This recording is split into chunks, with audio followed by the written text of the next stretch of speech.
Velkommen til jer. Tak. Ditte Hansen og Mette Horn. I er i gang med prøverne på en skærsommernatskomedie, som I skal spille på Nørrebro Teater. Ditte, vil du ikke fortælle lidt om, hvad det er for et stykke? Jo, det er jo en komedie af Shakespeare. Virkelig en komedie fra Shakespeares hånd, og en forvekslingskomedie, men også et kærlighedsdrama. Det handler om 4 unge mennesker, der bryder ud af normaliteten og konventionerne og kontrollen og flygter ud til et fristed. Det var så på Shakespeares tid Skoven, men i vores opdaterede version er det Nørrebro. Det er meget farligt Nørrebro. Nørrebro. Der flygter de ud, og så finder de en ny identitet, og de opdager begær og sex og kærlighed. Og ude på Nørrebro, der er der ubalance. Og det skyldes alferne. Det er jo et eventyr, et sexet eventyr, kan man sige. Og alferne, dronningealfen og kongealfen, de er, der er ballade i ægteskabet, og derfor er der ubalance. Så der sker så mange ting derude på Nørrebro. Så altså, der er en skuespiltrup, der øver. Og skal vi ikke se en alfedronningen Mette Horn i noget fantastisk outfit der? Helt friske billeder. Ja, altså, frigjorte hippier er de blevet til i vores version. Og lad os se Ditte som meget forelsket pige. Ja. Du klamrer dig. Seksuelt frustreret unge mø. Ja. Og han vil mig ikke så gerne, desværre. Det vil simpelthen ærgerligt. Ja. Men så bliver der tryllet. Så har det er vi måske alferne, der er på spil der. Og deres tjener Puk, som tryller med os, så vi bliver forelsket på kryds og tværs i hinanden. Vågner op. Og så er det en ny, vi elsker. Det er meget lige virkeligheden. Ja, så tager vi hinanden, og så tager vi hinanden, og så tager vi. Og Puk, det er jo Jan Gintberg, der spiller den rolle. Ja. Og det har man allerede hørt om flere steder. Skal vi ikke lige se en lille bid, hvor Puk pusler rundt? Der er han i helt figur. Tryller han med boblerne? Ja, det kommer lige om lidt. Så vil jeg egentlig gerne, hvis vi kan se et billede af jeres ekstra roller. I har sådan nogle bonusroller, et stykke i stykket, hvor I spiller nogle berømte skuespillere. Mm-hmm. Ja. Jeg har fået fornøjelsen af at spille Gita Nørby, og det tager som stor ære, at der ser jeg. Ja. Og du ligner jo faktisk. meget. Og Ditte... Optikerreklamerne i øjeblikket. Ja. Det er Gita Nørby og Peter Langdal og Jørgen Ringberg, ikke? Ja. Her. Og det er sådan en lille stykke i de er jo en trup, der mødes hemmeligt på Nørrebro for at opføre et stykke. Og sådan er det også skrevet fra Shakespeares hånd, altså som satire på datidens teater. Så det er så det, der er ført up to date her. Ja. Så laver man lige den lille finte. Så laver vi satire med noget konkurrerende teater i byen, ikke? Ja. Skal vi se, der er et andet billede af jer også, hvor I er klædt ud her som berømte skuespillere der. Ja, og vi Thomas Bo Larsen helt ud til ja. Og Sonja Richter er også med her. Det er meget skønt. Ja. Nå, skulle vi ikke lige se det her klip med Puk, med Jan Gintberg, og se om det er... Dine øjenlåg bliver tungere. Du bare tænker på at sove. Jo, hvis man vil, så kan man.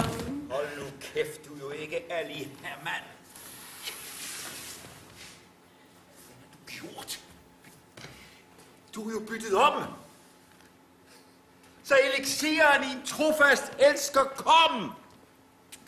Din fejl har trofasthed på afveje sendt, men ikke utroskab til troskab vendt. Holder en sit ord, så bryder tusinder hernede, de svor. Gå gennem natten. Hurtigere vinden og finde sig hele nær alene kvinde. Det er jo så altså Jan Gintberg, som vi har. På shakespearsk. Vi ser, han mester også det jamper og toneforskydninger og alt det der. Som han skulle øve sig på. Stykket er jo nyfortolket af 3 stand-upper, blandt andet Jan Gintberg. Hvad har det betydet for stykket? Jamen det har jo...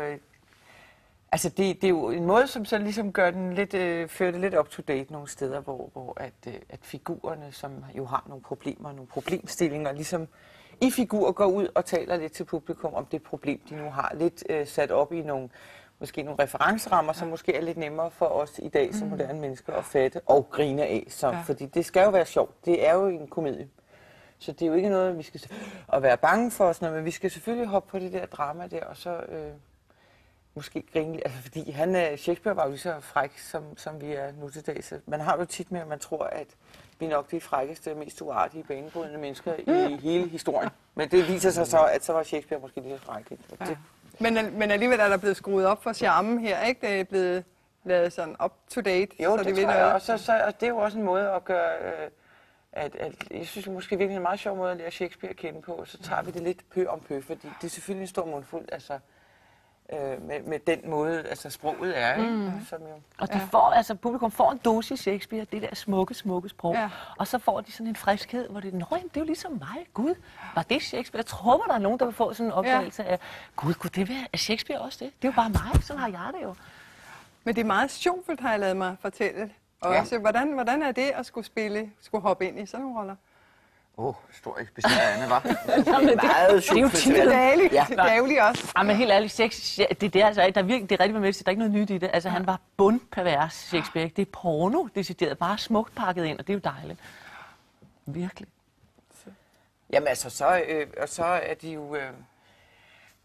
jamen, det er bare givet ord på en moderne ord, så altså, ført up to date, så lyder det måske lidt mere uartigt end rosens friske røde skød med frø. Altså, du ved, sådan nogle ting, ikke? Men det er det samme, der menes i virkeligheden. Ja.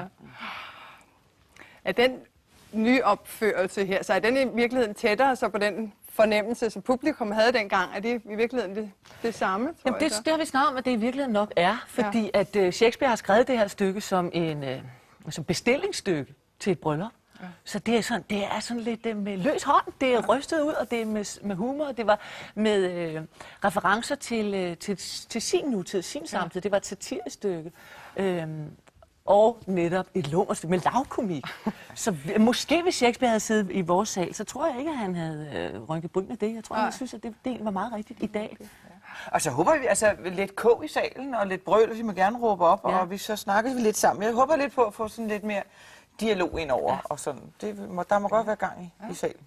Hvordan er det med humor? Er det bare noget, I ryster ud af ærmet i sådan en sjov forestilling her, eller kræver det rigtig meget timing og arbejde? Eller er I født med det? Jamen, jeg synes, altså, meget komik, og så specielt også på teater, det er jo altså, så griner man en gang, og derfra, så skal man så i gang med at reproducere, hvordan kommer vi frem dertil en gang til, fordi der skete det jo ligesom, ikke? Og så skal man jo ligesom, sådan er det jo at lave teater, så spoler man jo baglæns for at lave det der setup, altså, så det sker igen og igen og igen. Så der skal man jo sådan... Men har I nemmere ved det, fordi I måske er sjove i forvejen, eller er det altid hårdt arbejde? Altså, det er en blanding af, at det er helt vildt hårdt arbejde. Det skal nærmest orkestreres sådan noget. Det er timing, og det er meget teknisk, man går til det. Men når man så står for en publikum, så er det et stort slip. Det er det i virkeligheden. Et stort lad kontrollen falde, og så lytte til publikum og til sine medspillere. Ikke? Men om vi har... jeg tror, at man har en åre, eller ikke har en åre. Jeg tror, man skal kunne bruge krydderen for at...